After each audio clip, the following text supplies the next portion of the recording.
There is much more we could have told you about the European Union. The fact that it operates a system of bookkeeping enabling massive and continuing fraud, resulting in its own auditors failing to accept and sign off the books of account for any of the years since 1994.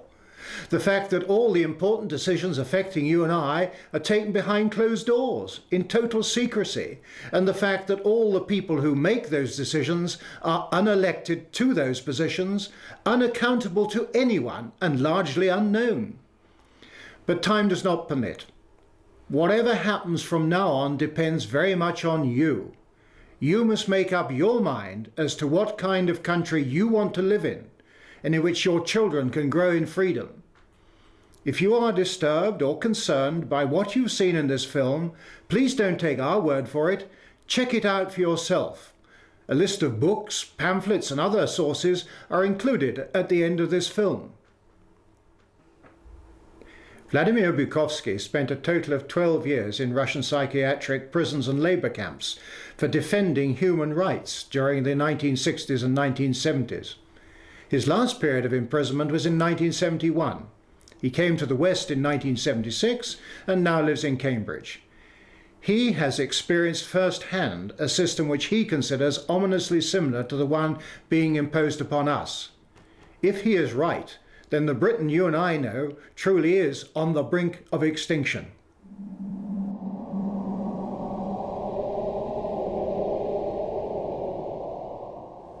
It is really puzzling to me that having just buried one monster, the Soviet Union, another remarkably similar one, the European Union, is being built. Exactly what is the European Union? Perhaps by examining the Soviet version we can get the answer. The Soviet Union was governed by 15 unelected people who appointed each other and who were not accountable to anyone. The European Union is governed by 24 people who appoint each other, meet in secret, and are not accountable to anyone, and whom we cannot sack. One might say that the EU has an elected parliament. Well, the Soviet Union had a parliament of a sort too, the Supreme Soviet, which just rubber-stamped the Politburo decisions, pretty much like the European Parliament does, where speaking time in the chamber is limited within each group and often amounts to 1 minute per speaker. In the EU, there are hundreds of thousands of bureaucrats with their huge salaries, their staff, servants, bonuses and privileges, their lifelong immunity from prosecution, which is simply shuffled from one position to another, no matter what they do or fail to do. Is this not exactly like the Soviet regime? The Soviet Union was created by coercion and very often with a military occupation. The European Union is being created admittedly not by armed force, but by coercion and economic bullying. In order to continue to exist, the Soviet Union spread itself further and further. The moment it stopped spreading, it started collapsing. And I suspect the same is true of the European Union. We were told that the purpose of the Soviet Union was to create a new historic entity, the Soviet people, and that we must forget our nationalities, our ethnic traditions and customs. The same seems to be true of the European Union. They don't want you to be British or French. They want you all to be a new historic entity, European, to suppress all your national feelings and live as a multinational community. After 73 years, the same system in the Soviet Union resulted in more ethnic conflict than anywhere in the world. In the Soviet Union, one of the grand purposes was the destruction of the nation state. And that's exactly what we observe in Europe today.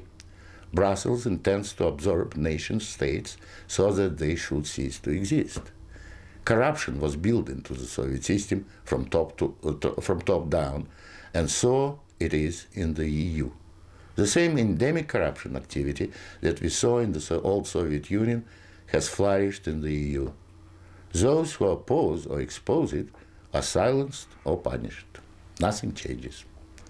In the Soviet Union, we had a gulag. I think we have a gulag in the European Union also, an intellectual gulag known as political correctness. When anyone tries to speak their mind on questions of race or gender, or if their views differ from those approved, they will be ostracized. This is the beginning of the Gulag, the beginning of your loss of freedom. In the Soviet Union, they told us we needed a federal state to avoid war. In the European Union, they are telling you exactly the same thing. In short, the same ideology underpins both systems. The EU is the old Soviet model presented in Western guise.